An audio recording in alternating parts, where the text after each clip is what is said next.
This episode goes out to Ronald from Washington, D.C.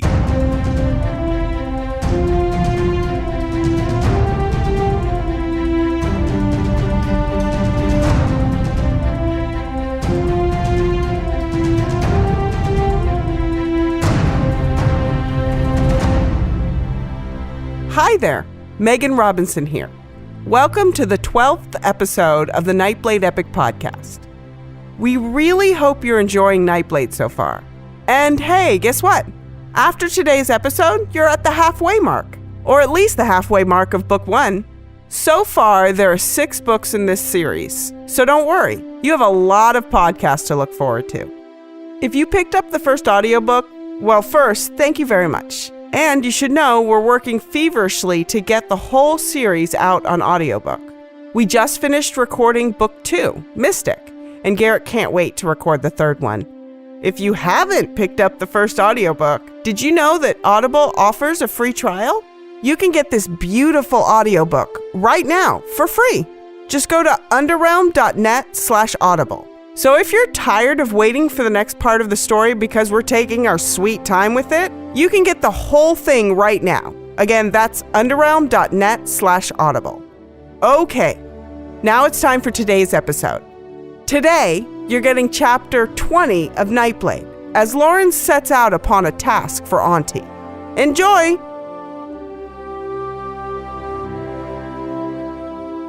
Nightblade, Chapter 20. Jem led her through the streets as light faded from the sky.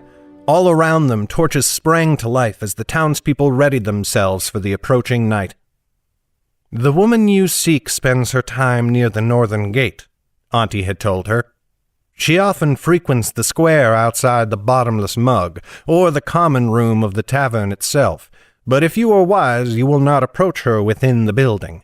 Too many eyes." Lauren felt her heart grow heavier with each step that drew her closer to her destination. Her excitement had evaporated the longer Auntie went on. "The northern gate?" Lauren had asked, thinking of the constable's station, which lay between the northern gate and the western. "Yes," Auntie had said, thin eyebrows arching. "Is that a problem?" Lauren had forced herself to look carefree, shrugging her indifference. "Nothing I cannot overcome. Go on." But her heart sank lower with every moment. "You will find her in a pink gown and will know her by her long yellow curls, darker than my hair but not by much. She carries a purse at all times. I need it." And so Lauren had struck out with Jem as her guide. With every step she had to convince herself to take another, resisting an ever stronger urge to flee. Mayhap she could find Annis on her own after all. "But then the two of you would be alone," she thought, "and you would be on the run, rather than a thief learning her craft." Lauren pressed on. As they drew farther and farther west, Lauren pulled Jem aside. "It may be that some near our destination seek me out," she said, choosing her words carefully. "If there is any way forwards that will hide us best from prying eyes, let us take it." Jem pursed his lips. "What manner of someone? Constables or elsewise?" Lauren thought of Gregor and his guards. "We would do well to avoid both sorts." Jem's eyes widened slightly. "Beset on all sides, are you? Very well.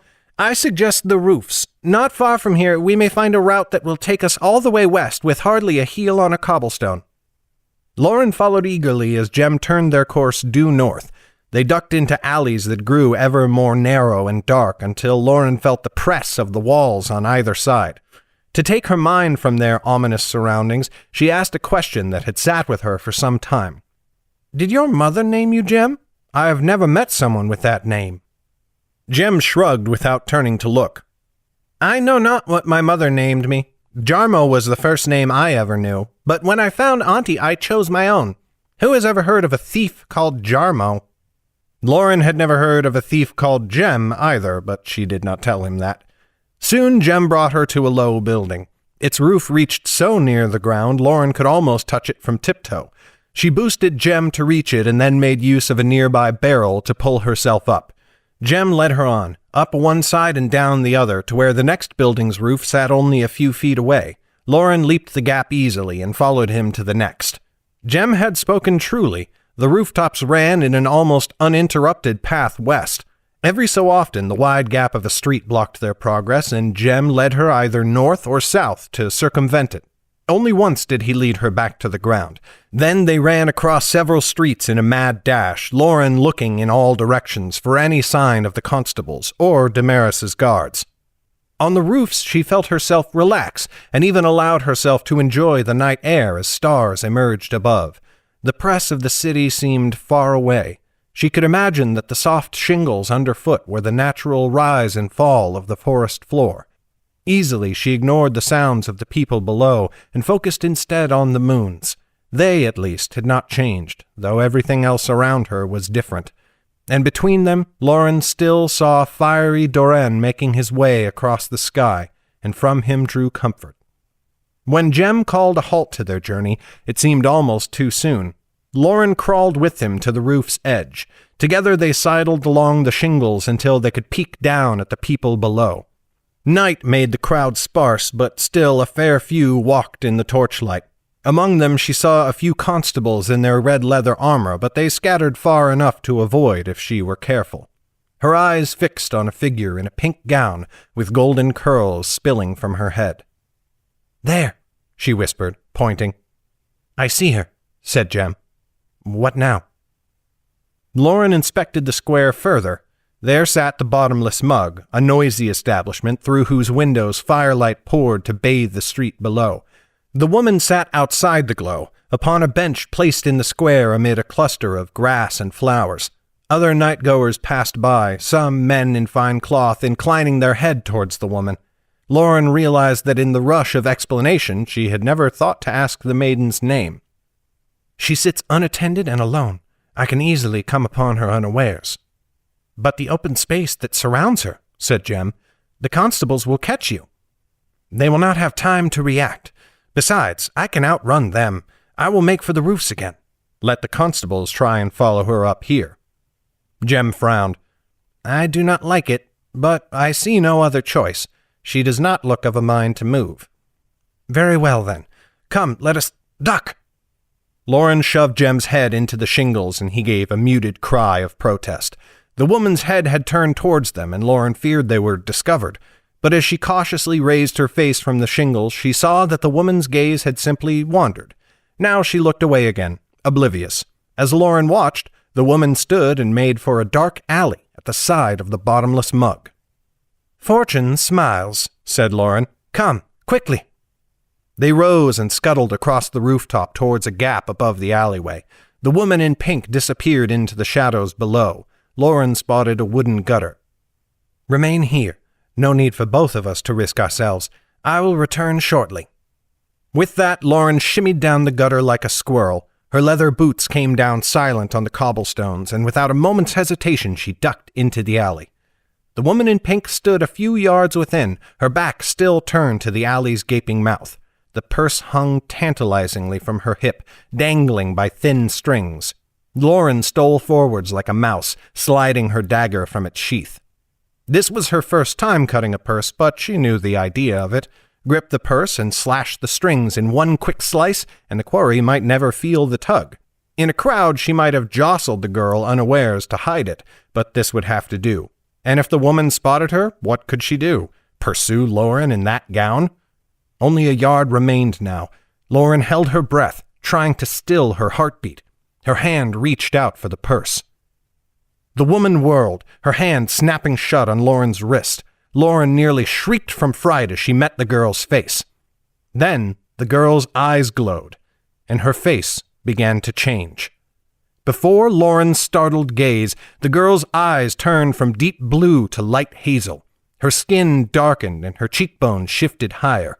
Her hair seemed to shrink into her scalp, turning paler except at the roots where it was black as night. It lasted only moments, and then Auntie stood there in the pink gown, an iron hand clasped around Lauren's wrist. Lauren's mind screamed a word. "Weremage." "What an excellent presentation," said Auntie in a cool tone. "You have done exactly as you should." As Lauren tried to understand, she heard the clump of heavy boots behind her. Auntie's grip kept her from turning, so she had to look over her shoulder. In the mouth of the alley appeared a tall, muscular constable with a cruel face. It was Byrne, and behind him appeared another constable, not Corin, but a man she had never seen before, with naked steel in his hand.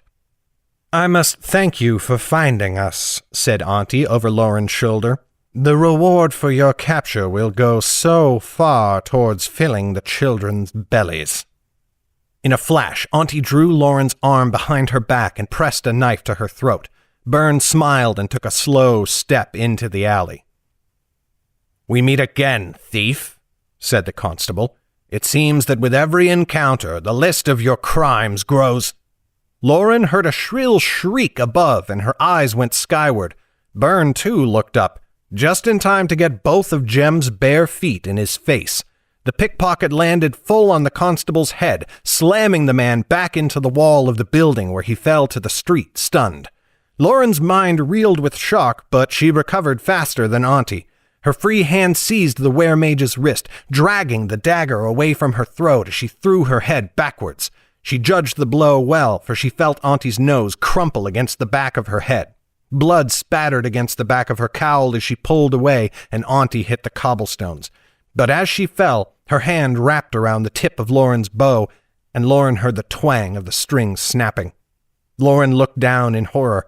Auntie grasped furiously at her nose as she lay there, but her other hand wrapped around the bow. "My bow," thought Lauren. "Chet's bow." She could not risk retrieving it. She had no time. Almost Lauren ran for the mouth of the alley, but then she saw the other constable standing there with his sword. Byrne, too, rose from the ground, looking around as if dazed. Jem ran towards Lauren, snatching her hand and dragging her farther from the square. "Run!" he cried. Lauren needed no second urging. They hit the alley's end and cut left down a smaller one, just as Lauren heard the slap of boots behind them. "This way!" Jem ran south and leaped the gap to the next roof, Lauren hot on his heels. Behind them she heard Byrne's furious bellow. On they ran, across another 2 roofs. Finally, Lauren seized Jem's arm and stopped him, looking back for a moment. Several men had made the climb far behind them. "They do not share our skill," Lauren said, exulting. "Look at how they scramble to—" She heard the hiss of air a moment before an arrow whizzed by her face, so close it nearly passed through her hair. "They mean to kill us!" screamed Jem. All the boy's bravado vanished in an instant, and he turned to flee. Lauren followed. "We must regain the street. We are easy targets."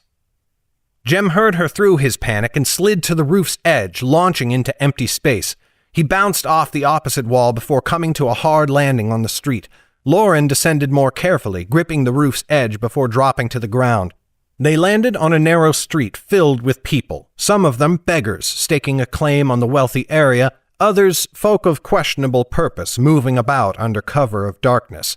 Many stared at Lauren as she helped Jem to his feet, but the 2 of them must not have been all that unusual a sight, for all eyes soon turned away. But Lauren's gaze fixed on one man in particular. He seemed unaware of their presence, face almost hidden by his cowl, his shoulders stooped as if with great age.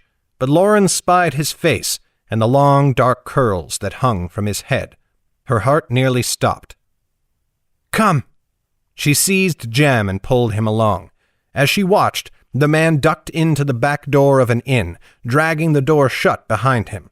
But just before it closed, Lauren jammed her boot into the gap. She gripped the edge and flung it open, launching herself into the back room. The man recoiled in surprise as Lauren closed the door behind her. She turned to the man, smiling in grim triumph. "Well met again, wizard." Zane straightened, dragging the cowl back from his head as he scowled at her. This has been a production of Legacy Books, written and narrated by Garrett Robinson. The music in this podcast was created by Will Musser. Check out his incredible work at willmusser.com. That's WILLMUSSER.com. Today's letter is A. Thank you for listening. Bye-bye.